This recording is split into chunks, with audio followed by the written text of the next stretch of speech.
안녕하세요. 오늘도 사연살롱을 찾아주셔서 감사합니다. 저는 서울 강남구에 살고 있는 30대 중반의 여성이에요.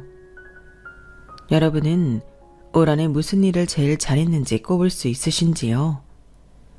저는 분명하게 말할 수 있는 게 있어요. 그건 바로 제 결혼을 엎어버렸다는 거예요. 2년여간 사귀었던 남친과의 관계도 그 집과도 완전히 끝냈어요. 몇 달 지나고 나서 돌이켜보니 제 이야기도 충분히 사연을 보낼만 하겠다 싶더라고요. 그래서 이렇게 오늘 본격적으로 제 이야기를 적어보게 되었네요.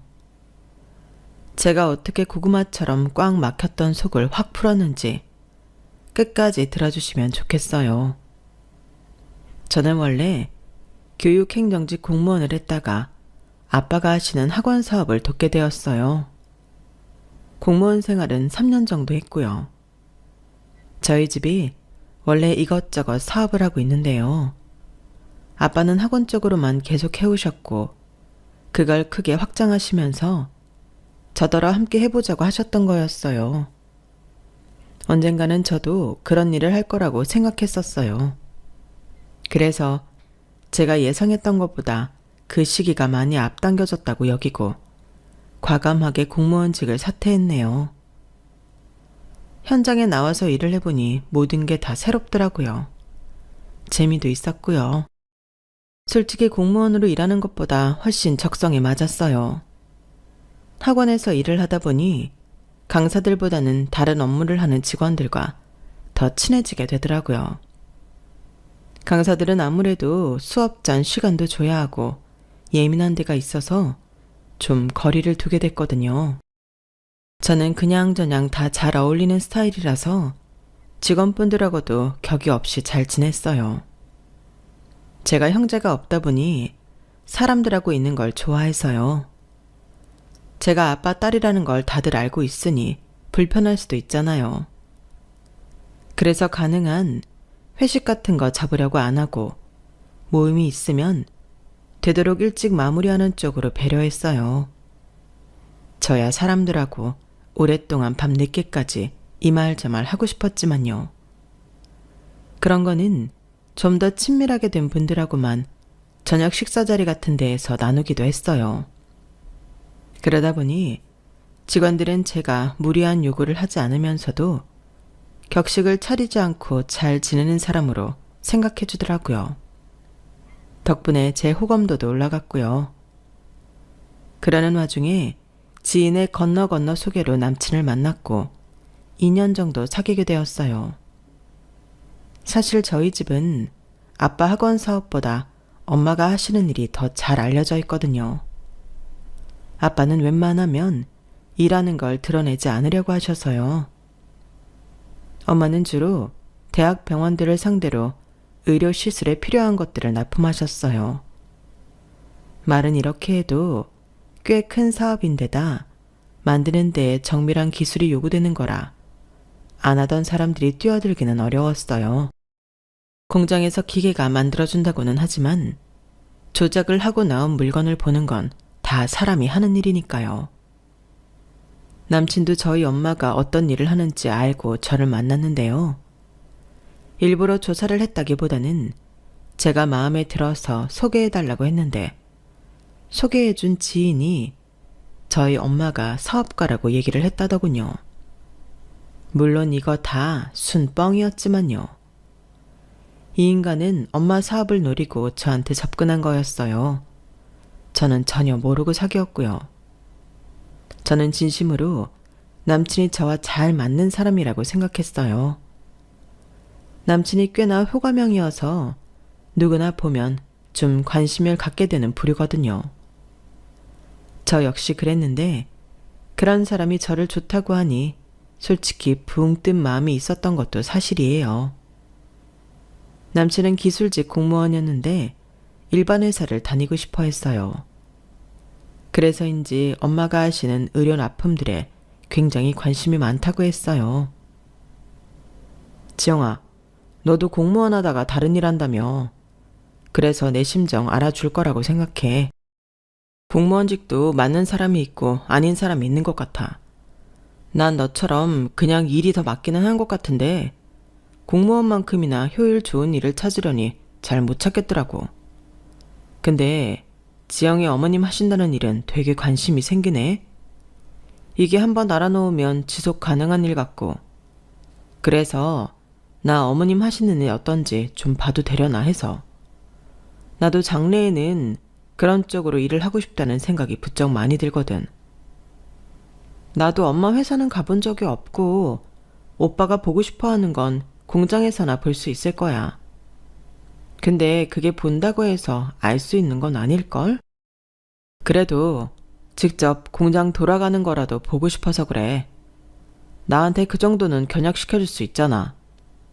일하시는 분들은 얼마나 되는지도 궁금하고. 그래야 나도 나중에 그런 사업할 때 어느 정도 규모로 하면 되는지 가늠이 되잖아.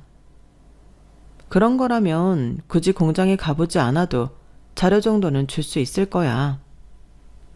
지영이 너는 어머님 회사 쪽은 전혀 상관 안 하는 거야? 그래도 너 딸 하나라며. 친딸이 엄마 사업에 그렇게 무심해도 돼? 이참에 나랑 같이 보면서 공부해보는 건 어때? 오빠, 진짜 해볼 마음이 있나 보네. 엄청 적극적인데? 나도 엄마 사업 아주 관심 없는 건 아니지만 지금 내가 아는 건 없어서 그래. 오빠 말대로 이번에 좀 관심 가져보는 것도 괜찮겠다. 내가 한번 얘기해 볼게. 그렇게 해서 남친은 저와 함께 회사 임원분의 특별한 배려 아래에서 공장까지 둘러보고 이것저것 알아봤어요. 제가 너무 순진했는지 그저 남친이 열정적이라고만 생각했네요. 사람 좋고 미래에 대한 꿈이 있어서 좋게만 봤고, 남친은 엄마 회사를 둘러보고 얼마 안 있어서 저에게 결혼하자고 했어요. 사귄 지 2년이 되던 기념일이었어요. 저는 당연한 수순으로 여기고 있었기에 좋다고 했죠. 그렇게 양가 인사를 무난히 드리고 나서 상견례 약속을 잡자고 말이 오가고 있었어요. 남친을 소개해준 지인에게 결혼할 거라고 하니 여기저기서 이야기가 퍼져서 축하 인사들이 막 쏟아졌네요. 그중 해외에 있는 몇몇은 결혼식에 못 올 것 같다며 선물을 미리 보내기도 했어요. 지영아, 결혼한다며. 너무너무 축하해. 행복하게 잘 살아야 돼.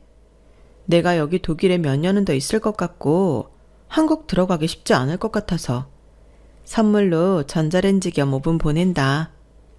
이게 아주 죽은 빵도 살리는데 기가 막히대. 잘 살아. 박정, 결혼 축하. 웬일이니? 이렇게 네 결혼 소식을 듣게 되고 정말 너무 잘 됐다. 나 미국에서 애들을 키우고 너무 바빠서 한국 못 갈 것 같아.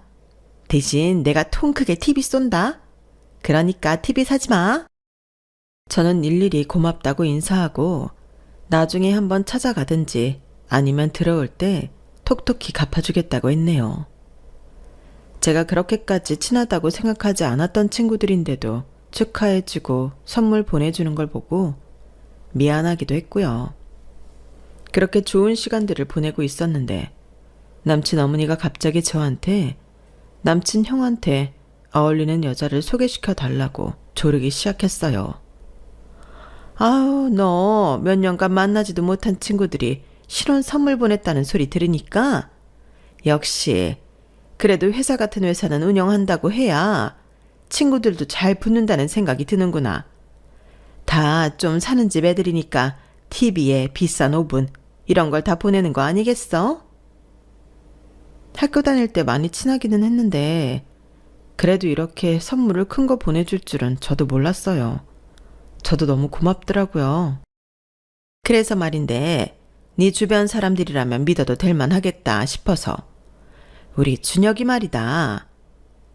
민혁 오빠 형 말씀이시죠, 어머니? 얘는 호칭이 뭐 그러니? 아주버님이라고 불러야지. 네 아주버님 말이야. 괜찮은 여자 한번 소개해봐라. 지금 제 주변에는 소개할 만한 사람이 없는 것 같은데요.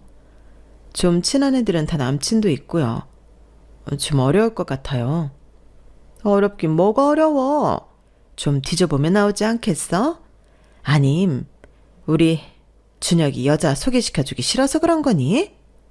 네 건너 건너 아는 사람들이라도 좀 알아보고 그런 사람들이라고 다 남자친구 있는 건 아닐 거 아니야. 너도 건너 건너 아는 사람이 우리 민혁이 소개했다고 했잖아. 그렇기는 한데요. 제가 잘 모르면 소개시켜드리기도 뭐하고요. 일단 생각은 해볼게요. 확실히 해드릴 수 있다고는 말씀 못 드려요. 그러지 말고 꼭 소개 좀 해봐. 우리 준혁이도 여자 만나서 장가 가야지. 동생이 이렇게 결혼하는데. 안 그래? 네, 그렇죠. 일단 알겠습니다, 어머니.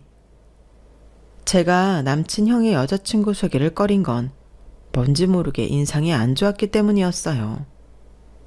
인사를 드리러 갔을 때 남친 형은 남친과 다르게 꽤 사람을 얕잡아 보는 눈빛으로 쳐다보더라고요. 성격도 안 좋아 보였고 태도도 나빴어요.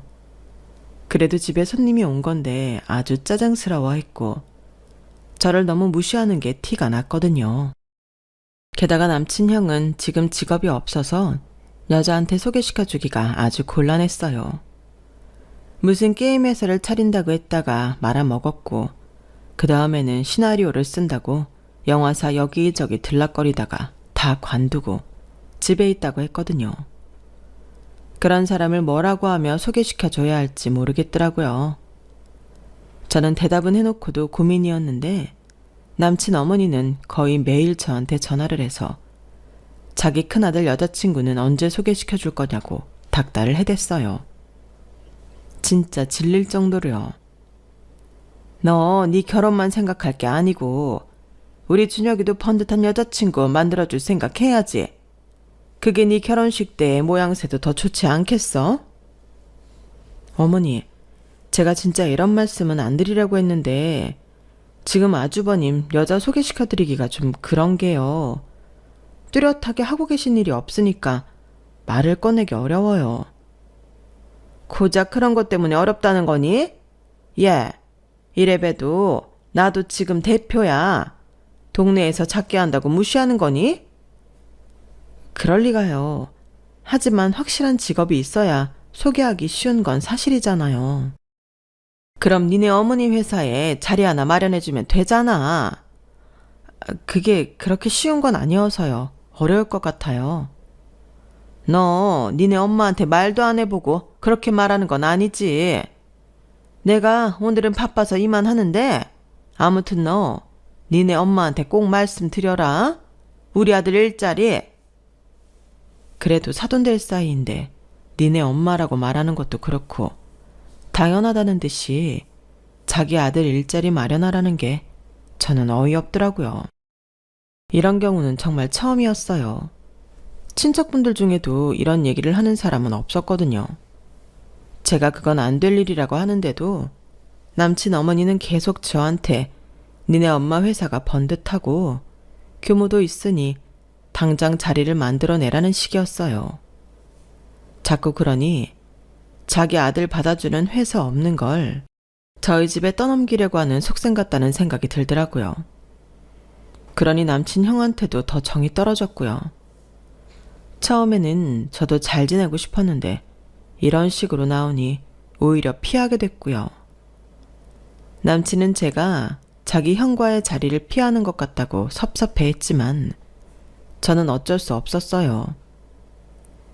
오빠 회사에서 바쁘다고 해서 내가 결혼식 준비도 다 하고 5만 가지 일처리 다 하는데 오빠 형 좀 안 만난다고 그렇게 내가 잘못한 거야? 오빠 너무한 거 아니야? 듣고 보니 그러네. 내가 네 입장 너무 헤아리지 못했다. 미안해. 확 풀어. 그렇게 일이 잘 넘어가나 싶었어요. 남친 어머니도 남친 형 취직 문제를 더 이상 말하지 않았고요. 저도 이대로만 가자고 속으로 빌었네요. 어쨌든 서로 얼굴 붉혀서 좋을 게 없으니 남친 집에서 아무 말 안 하면 저도 그냥 넘어가자는 생각이었거든요. 그렇게 양가 상견례 날이 다가왔어요. 마침 그날 아빠는 학원 학장 문제로 급한 일이 생겨서 참석을 못 하시게 됐지만 사촌 오빠가 대신 나가서 아빠의 빈자리를 채워줬어요. 남친 집에서는 아버지가 안 계셔서 남친 어머니, 남친 형 이렇게 나왔고요. 서로 조금씩 사담을 해가며 분위기를 풀었어요. 제가 지영이 엄마 되는 사람입니다. 이렇게 뵙게 되어 반갑네요. 네, 사부인 정말 반갑습니다. 어쩌면 그렇게 사업을 잘 키우셨어요. 지영이는 엄마도 안 보고 자기 일하는 것 같은데 딸도 사업만큼이나 잘 키우셨네요. 정말 보기 좋아요. 감사합니다. 부족한 엄마인데 잘 자라준 게 고마울 뿐이죠. 그런데 오늘 바깥 사돈께서는 참석이 어려우신가요? 네, 갑자기 급한 일이 생기셨다고 하네요. 다음에 자리를 마련해서 함께 식사할 수 있게 하겠습니다. 앞으로는 볼 일이 많이 생기지 않겠어요? 듣고 보니 그러네요. 사돈지간인데 말이죠. 지영이가 정말 야무져요. 저도 귀한 따님, 제 딸처럼 여기고 잘해주려고 해요. 그렇게만 해주신다면 바랄 게 없죠. 감사합니다. 그렇게 엄마랑 남친 엄마가 얘기를 주거니 받거니 하다 보니 시간이 금방 지나가더라고요. 그런데 남친 집에서 저희 엄마 사업에 대해 모르는 게 있었는데요. 바로 남해에 큰 실버타운을 짓는 일이었어요. 저희 엄마 고향이 원래 남해 쪽이라서 엄마가 항상 거기서 뭔가 하고 싶어 하셨거든요. 그 실버타운이 평범한 건 아니고 제대로 된 의료 시스템을 갖추어서 노년기 건강과 질병을 모두 상급 병원 수준으로 책임지는 곳으로 만들 계획이었어요. 저희가 서울에서 살게 된 건 아빠가 서울 토박이었기 때문이었죠. 엄마는 대학을 졸업하고 서울에서 사업을 하다가 아빠를 만났지만 언제나 고향에서 뭔가 하고 싶다고 입버릇처럼 말씀하셨는데 드디어 그 꿈이 이루어진 게 된 것이었어요. 저는 엄마보다는 아빠 영향을 많이 받아서 교육 행정 쪽에 더 관심을 많이 갖게 되었고요. 그래서 자연히 교육 쪽 공무원 일도 있었던 것 같네요. 아빠가 학원 사업을 더 확장하면서 저더러 함께 하자고 한 건 정말 제 인생의 좋은 기회였어요.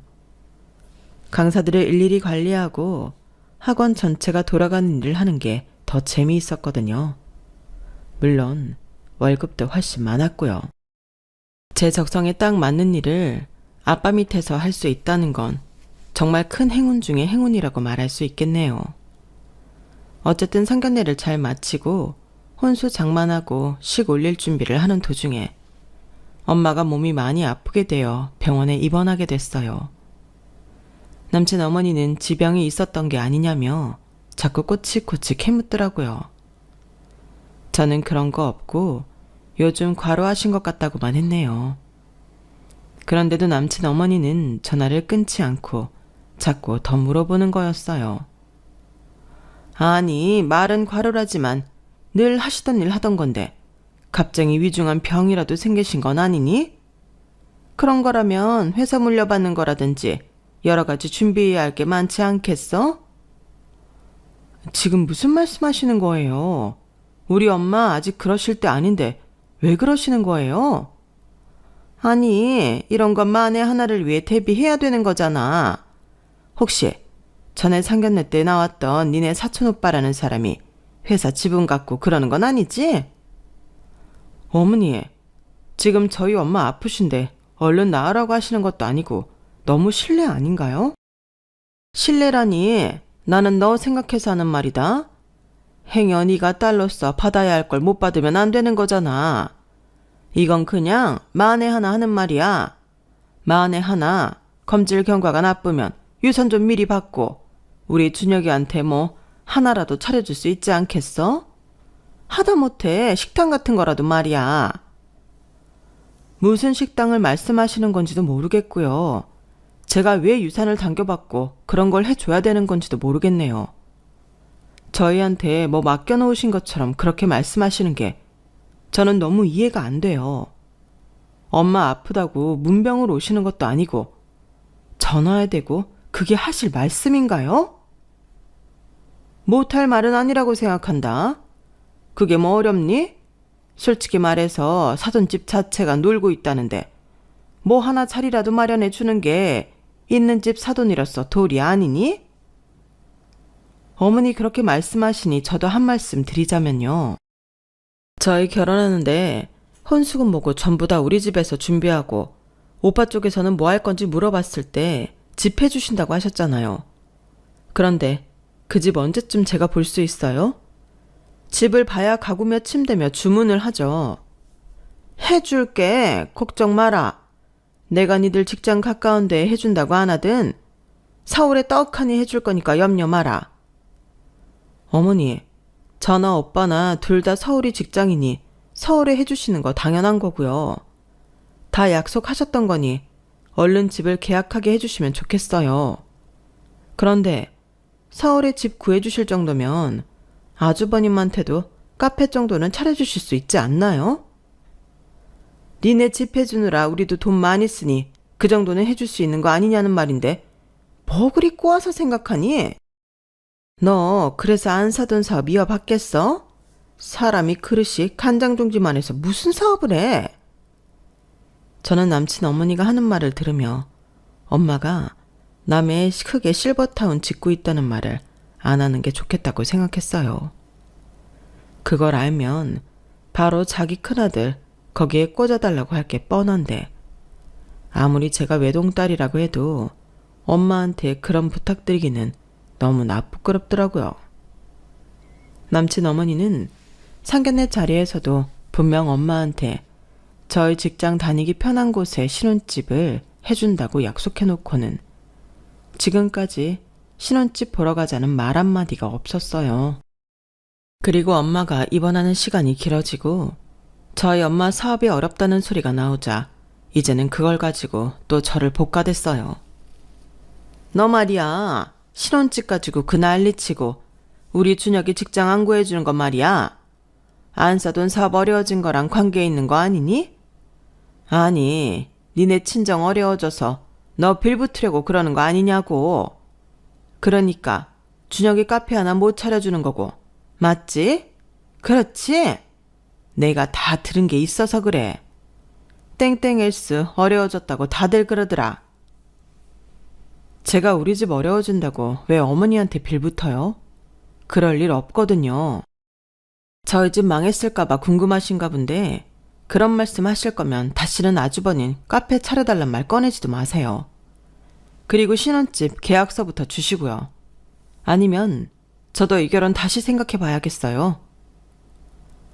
너무 화가 나서 한 말이었는데 제가 그때 이 말 잘했다 싶은 게 이후로 남친과 남친 어머니 태도가 확 변했거든요. 인간 본성을 보게 됐다는 의미에서 제가 잘 꺼낸 말 같아요. 얘 이렇게 썩내는 거 보니 뭐가 있긴 있나 보네. 내가 니네 집 더 파봐야겠어. 그런 줄 알아? 엄마는 실버타운 건설 때문에 너무 과로를 하셔서 몸이 나빠진 게 맞기는 했어요. 자금 조달 상황이 좋지 않았던 것도 사실이었고요. 하지만 이때다 싶어 저런 식으로 나오는 사람을 시어머니로 모시고 살 수 있나 꽤나 고민이 되더라고요. 결혼에 대해 회의적이 된 것도 사실이고요. 이런 걸 남친은 모르고 있기는 했어요. 그래서 남친한테 말을 해야겠다 싶었어요. 한동안 남친하고 연락을 뜸하게 했던 이유는 남친에 대해서도 점점 신뢰도가 떨어지고 있었거든요. 엄마가 아파서 입원했다고 할 때부터 남친은 뭔가 태도가 이상한 것 같더라고요. 그리고 자기 형 뭐 하나 안 해준다고 자꾸 볼멘 소리를 했고요. 왜 그런 거 아냐 못 해주냐는 식이었어요. 저는 남친이나 남친 어머니나 비슷한 부류인 게 맞다는 걸 알면서도 자꾸 부정하려고 하고 있었어요. 내가 선택한 사람이 그럴 리 없다고 애써 눈앞의 사실을 외면하려 들었죠. 얼마나 어리석었는지 몰라요. 제가 그렇게 혼자 갈등하고 있는 것도 모르고 남친 어머니는 저한테 예물 얘기 좀 하자며 만나자고 하더라고요. 그런데 그 자리에 남친 형을 데리고 나온 거였어요. 그러더니 여지없이 또 저희 친정 의심스럽다는 말을 꺼내더군요. 아무리 생각해도 말이야. 땡땡S가 위험하다는 말들을 너무 많이 하거든? 그러니까 우리 준혁이 자리 하나 못 주는 거 아닌가 싶어. 엄마 말이 맞을 것 같아. 저쪽에서 청첩장 뽑기로 했잖아. 근데 청첩장을 너무 조금 뽑는 것 같아. 아니, 그 정도 규모 사업을 하려면 청첩장 엄청 뽑지 않겠어? 그런데 그러지를 않더라고. 엄마한테 서울 신혼집부터 내놔라 하는 것도 수상하고. 쟤네 정말 망해서 우리한테 얹혀 살려고 하는 거면 민혁이랑 쟤 파혼시켜야 되는 거 아니야? 어머, 얘 그렇다. 내가 왜 그 생각을 못했니? 맞아. 청첩장을 돌리고 돌려도 모자랄 텐데 어쩜 그렇게 많이 안 뽑니? 맞네. 망한 거 맞아. 돈이 많으면 하객수가 문제니? 저게 다 음식값 많이 들고 결혼식장 큰 데서 하면 힘들까봐 수 쓰는 거 아니겠어? 아유, 준혁아. 네가 말 안 했으면 이 엄마 쟤한테 깜빡 속을 뻔했다. 제가 잠시 자리를 비운 사이에 두 모자가 저런 말을 하고 있더라고요. 제가 뒤에서 듣고 있는 줄도 모르고요. 저는 그 순간 정이 다 떨어졌어요. 그럼에도 남친과 그동안 지냈던 추억들 때문에 끊어내지 못하고 있었죠.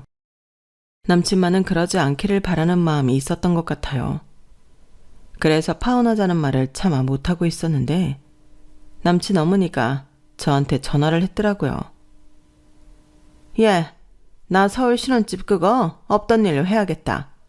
아무리 생각해봐도 니네 집이 잘 나가면 더 큰 데서 아주 떠나가라 해야 맞지 않겠어? 근데 청첩장 뽑는다는 게 생각보다 너무 적은 거야. 니네 망했지? 솔직히 말해. 나는 망한 집에 우리 민혁이 못 준다. 그것만도 열받는데 옆에서 남친 형이 거드는 소리가 들리더라고요. 망하지 않았다는 거 증명하고 싶으면 그쪽에서 서울 신혼집 아파트 구하고 청첩장도 더 뽑아봐. 그러면 민혁이랑 결혼하게 해줄게. 처음부터 재수없는 사람이긴 했는데 이제는 아예 반말을 하더군요. 제가 과연 이런 말을 듣고도 결혼을 해야 하나 싶게 화가 났지만 남친과 먼저 말하는 게 순서다 싶어 아무 말 없이 전화를 끊었는데 남친한테 카톡이 오더라고요. 그런데 그 카톡 내용이 너무 기가 막혔어요.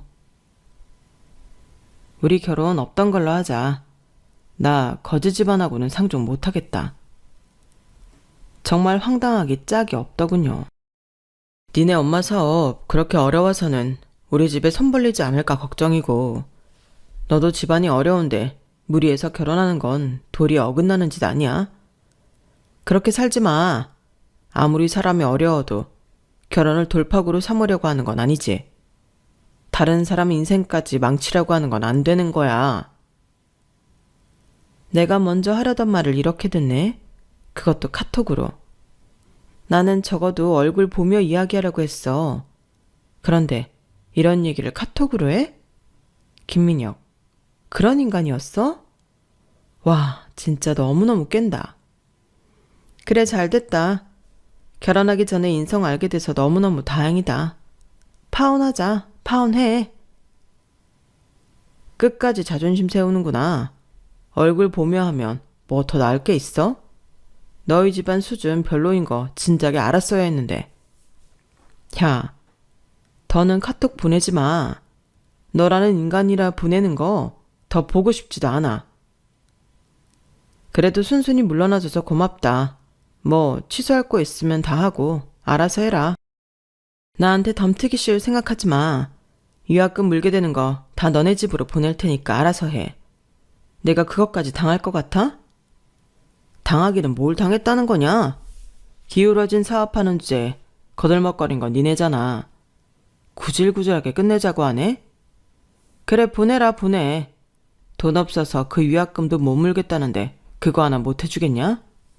대신 너는 나 붙잡고 늘어지지 마.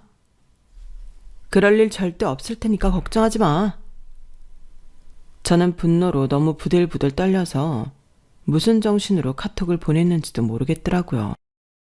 저는 바로 식장 예약한 것부터 시작해서 신혼여행 준비며 플래너며 차례대로 전화해서 전부 취소했어요. 2년 이상 보던 사람과의 인연을 끝내는 데는 1시간밖에 걸리지 않더라고요. 이런 사람과의 파혼을 제가 그토록 오랜 시간 고민하고 갈등했다니 저 스스로가 너무 바보처럼 느껴졌어요. 친구들이 보내준 신혼 선물들을 보니 괜히 마음이 아프더라고요. 친구들한테 미안하기도 했고요. 아무튼 저는 그렇게 정리를 한 후에 엄마를 돌보고 학원 일을 하는 데 매진했어요. 남친한테 아빠가 무슨 학원 사업을 하는지 말하지 않은 게 너무 다행이라고만 생각했죠. 부모님도 저와 같은 생각이었고요. 엄마는 한 달쯤 후에 회복하셨고 회사 자금 사정도 좋아져서 실버타운 사업은 착착 진행이 되었어요. 그러다가 사촌오빠 집에 잔치가 있어서 5성급 호텔 레스토랑에서 모였거든요. 그런데 이게 웬 운명의 장난인지 그곳에서 그 인간들을 만난 거였어요. 처음에 본 건 전남친이었네요. 전남친인 게 사실이지만 편의상 남친이라고 할게요. 남친은 저를 보더니 어이없다는 듯 쳐다보더라고요. 네가 여기를 어떻게 왔냐? 아직도 허세 떨며 사는 거야? 아무리 있는 집 자식으로 살았어도 현실 파악을 해야지. 네 주제에 맞는 데를 다니라고. 이런 데는 네 수준에 올 곳이 아니야. 너 내 카톡 지웠나 보네? 내가 카톡에 명함 하나 올려놨는데 못 봤나 본데? 있으면 확인해 보든가. 제 말에 남친은 가짠타는 듯 눈을 희번뜩거리며 쳐다보더군요. 저런 남자를 세상 괜찮은 사람이라며 결혼까지 하려고 했다니. 정말이지 남친과 헤어진 건 천운이라는 생각이 다시 들더라고요. 남친은 궁금했는지 제 카톡을 찾아보고는 얼굴색이 확 변하더라고요. 야, 너 이게 뭐야? 땡땡땡 어학원 본사 총괄 실장? 네가 여기 학원 실장이었다고? 진짜야? 왜? 내가 뻥이라도 친 것 같아? 내가 너니? 그런 걸 뻥치면서 살게? 본사에서 일했던 건 맞는데 이번에 총괄 실장 됐어. 우리 아빠가 학원 분원들을 여기저기 내셨거든. 제 말에 남친은 거짓말 하나 안 보태고 얼굴이 새하얗게 되더니 뒷목을 딱 잡더군요. 아주 미치겠다는 표정으로요. 그때 더 재밌는 일이 벌어졌어요. 화장실에 갔다 오신 아빠가 레스토랑 쪽으로 오시는데 거기서 남친 어머니를 만나지 않았겠어요. 그런데 바로 90도로 허리를 굽히며 인사를 하는 거였어요. 남친 어머니는 상견례 때 저희 아빠를 못 봤으니 그날 처음 보는 걸 텐데 저렇게 굽신거리니 고개를 갸웃하게 되더군요. 어머 대표님, 이런 자리에서 뵙게 되네요. 어쩐 일로 오셨어요? 식사하러 오신 건가요? 아, 네. 형님 댁에 잔치가 있어서 같이 식사하자고 해서요. 그런데 지영아, 너 왜 거기서 그러고 있냐? 아니, 자네는? 자네, 우리 지영이한테 또 무슨 소리를 하려고 그러고 있는 건가? 어? 남친은 어쩔 줄 몰라 했고 남친 어머니도 이게 다 어떻게 된 일인가 벙쪄서 저와 아빠를 번갈아 보더라고요. 남친 어머니는 자기가 인사한 대표가 제 아빠라는 걸 알자 아주 얼굴이 파래졌다 노래졌다 난리도 아니었어요. 아니 민혁이 너는 어떻게 된 놈이? 네 장인어른 되실 분이 뭐하는 분인지도 몰랐던 거야. 어? 알고 보니 남친 어머니가 하던 학원을 확장한다는 건 바로 저희 학원에 분원을 하려고 준비했던 거더라고요. 그래서 사업 설명회를 가서 저희 아빠도 알게 되었던 거고요. 물론 멀리서 아빠가 인사하는 것만 보셨던지라 직접 이야기를 해본 적은 없었다고 해요. 그런데 그게 그 학원이 저희 집에 사는 거였고 제가 거기 총괄 실장이었다는 걸 알더니 미치려고 하더라고요. 남친 어머니는 팔딱팔딱 뛰다 못해 남친 뺨을 후려치기까지 했어요. 이 바보 같은 놈아, 어쩌자고 그런 큰 결례를 범한 거야. 저 바깥사돈, 저희가 정말 큰 실수를 했었네요. 정말 죄송합니다. 아닙니다. 저야말로 큰 실수를 할 뻔했죠. 이런 사람들인지도 모르고 하나뿐인 딸 결혼시키라고 했잖아요. 오히려 그때 딱 우리 집사람 사업이 어려웠던 게 다행이라고 생각합니다. 그리고 혹시 궁금하실까봐 말씀드리자면 우리 집사람 사업 아주 잘 되고 있습니다. 실버타운도 착착 잘 공사가 진행되고 있고요. 아유, 안사돈 사업이 잘 되신다니 정말 다행입니다. 박가사돈께서 무슨 오해가 있으신가 본데요. 오해는 무슨 오해요? 그럴 거 없습니다. 좀 전에 저는 그쪽 아드님이 우리 딸 쳐다보는 그 못된 눈초리도 다 봤는걸요. 그리고 그 사돈소리 좀 집어치우시죠. 이제 아무 사이도 아닌데 불편합니다. 그리고 분원 신청한 건 제가 아주 많이 고려해 보겠습니다. 들어가자, 지영아. 아니, 바깥사돈. 아니, 대표님. 아, 참. 저기, 지영아. 아버지한테 말씀 좀 잘 드려. 그리고 어머니도 오늘 오시니? 이제 건강은 괜찮으시고? 내가 인사라도 드렸어야 될 텐데. 됐거든요. 이제 와서 우리 엄마한테 무슨 인사를요? 아플 때 병문안은커녕 파혼하자고 난리친 게 누군데요. 그리고 아줌마, 그 학원 학장이요. 어떻게 될지 두고 보세요. 제가 당한 게 있는데 이 정도는 해야 되지 않겠어요? 아줌마 업보라고 생각하세요. 저기 지영아, 그러지 말고 내 말 좀. 저는 남친 어머니를 뿌리치고 남친 앞으로 다가갔어요. 남친은 겁을 잔뜩 집어먹은 표정으로 움찔을 하더라고요. 야, 니네 오늘 여기서 밥 먹지 마. 다른 데로 가라고. 좋은 날 소화 안 되기 싫으니까. 알았어? 우리도 여기 예약했는데. 가라고, 다른 데로. 제가 무섭게 말하자 남친은 어쩔 수 없이 고개를 끄덕이더군요. 그렇게 남친과 남친 어머니는 레스토랑에 들어오지 않았고 저희는 늦게 온 엄마까지 해서 즐거운 시간을 보냈네요.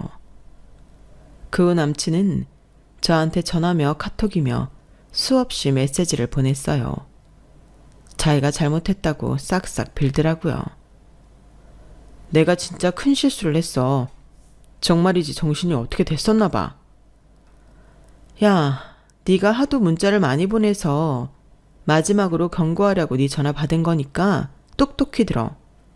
너 처음부터 우리 엄마 사업 꿀꺽하려고 노리고 나 만난 거 다 들었어. 그러니까 허튼 수작 부리지 말고 꺼져. 안 그러면 어떤 인간인지 니네 회사 커뮤니티에 다 올려버릴 테니까. 그렇게 남친과는 끝을 냈고 아빠는 분원 원장에서 남친 어머니를 빼버렸어요. 사실 후보에서도 아주 끝순이었다고 해요.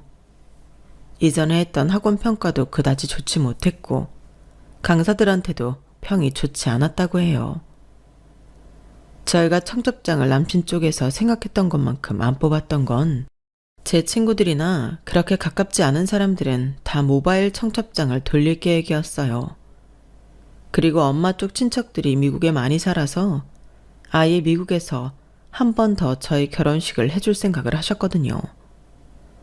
또 저희가 제일 비싼 식장에서 하느라 인원수 제한이 있어서 그랬던 건데 그것도 모르고 남친 집에서 설레발을 쳐서 결혼을 깨버린 거였죠. 그게 오히려 너무 잘된 일이지만요. 아니었으면 남친 본 모습도 모르고 결혼해서 살 뻔했으니까요. 아주 무개념 집안인 걸 모르고 새카맣게 속았었잖아요. 서울 아파트 신혼집으로 해준다고 해놓고서 저희 집 간보다가 못 해주겠다고 한 것도 너무 어이없었고요. 남친이라는 놈은 저희 엄마 사업이 망했다고 여기고 카톡으로 헤어지자는 아주 무례함을 제대로 보여줬네요. 어떻게 사람이 그럴 수 있죠? 만난 시간이 있고 알아온 정이 있는데 카톡으로 정리를 해버리다뇨. 저로서는 도저히 용납할 수 없는 일이었어요. 그래서 레스토랑 앞에서 봤을 때 카톡 프로필 보라고 하던 순간 얼마나 통쾌했는지 몰라요.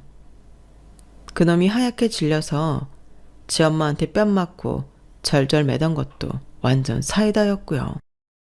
그놈이 아무리 매달려 봐야 다 지나간 일 아니겠어요.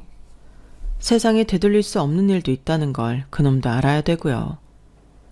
저한테 연락 안 하고 그대로 끝은 아니었고 제 직장 앞에 찾아와서 다시 결혼하자고 자기가 전부 다 잘 되겠다고 아주 무릎까지 꿇고 빌었지만 저나 저희 엄마 아빠나 얼마나 가서러웠는지 몰라요.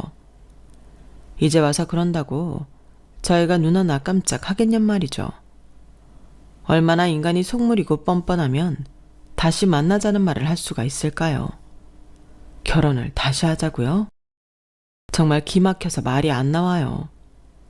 저는 저런 인간하고 파혼하게 된 게 진짜 조상님이 도왔다고 생각해요. 안 그래도 지 엄마랑 형이 저한테 여친 구해달라, 자리 마련해달라, 카페 차려달라. 그래서 열받아서 결혼 그만두고 싶었는데 말이에요. 그 사람들이 그렇게 무례하고 뻔뻔했던 게 오히려 고마울 지경이에요. 그런데 다시 결혼을 해달라? 그걸 받아주면 제가 제정신이 아닌 거죠. 그리고 저는 지금 학원 강사 중 한 명과 호감을 갖고 만나고 있거든요. 어쩌면 잘 될지도 모르겠다는 좋은 예감이 들어요. 그 강사가 집안도 좋고 워낙 돈도 잘 벌어서 저를 돈 때문에 만나는 게 아닌 건 확실해요. 친구들한테 받았던 오븐하고 TV가 그대로 있는데 어쩌면 곧 그걸 신혼집에서 펴보게 되지 않을지 그런 기대를 하고 있어요. 물론 아직까지는 비밀로 만나고 있어요. 아무래도 사람들 시선이 신경 쓰이니까요. 전 남친놈 어머니는 원래 하던 학원도 망하게 돼서 빚만 지게 되었다는 이야기를 들었어요. 이쪽 바닥도 생각보다 좁아서 건너 듣게 되는 이야기들이 있거든요. 저희 아빠랑 틀어진 일이 소문이 났는지 남친 어머니와 뭘 하려는 사람들이 없었나 보더라고요. 저희 집 망했다고 그렇게 깔보고 무시하더니 저는 자업자득이라고 생각해요. 어쩌면 남친 어머니는 저와 아빠를 보고는 자기 미래를 예감했는지도 모르겠어요. 그러니까 전 남친 놈 뺨까지 때렸을 거예요. 그래봤자 다 늦은 일이지만요. 정말 남한테 한 대로 다 받는다는 말이 틀리지 않은 것 같아요. 그날 레스토랑 앞에서 우연히 만난 것도 전 남친과 그 어머니가 철저하게 부메랑 맞은 거 아니겠어요? 제가 파혼 당할 때만 해도 너무 힘들고 괴로웠는데 지나고 보니 그게 오히려 좋은 일이었던 것 같아요. 그 일로 인해 아빠가 사업에서도 손절해야 할 사람과 연을 끊었으니까요. 제가 결혼 깨진 얘기를 너무 주절주절 한 건 아닌가 싶네요. 하지만 여기까지 들으신 분들은 모두 저를 응원하시리라 생각해요. 저한테 그런 놈 잘 헤어졌다고 잘했다고 해주시면 더 힘이 날 것 같아요. 그럼 제 이야기는 여기서 줄이도록 할게요. 들어주신 분들 모두 감사드려요. 그럼 다들 행복하세요. 늘 즐거운 일들만 가득하시고요. 여러분, 사연 댓글에 응원과 현명한 조언 부탁드려요. 좋아요와 구독은 저에게 큰 힘이 됩니다. 오늘도 좋은 일 가득하세요.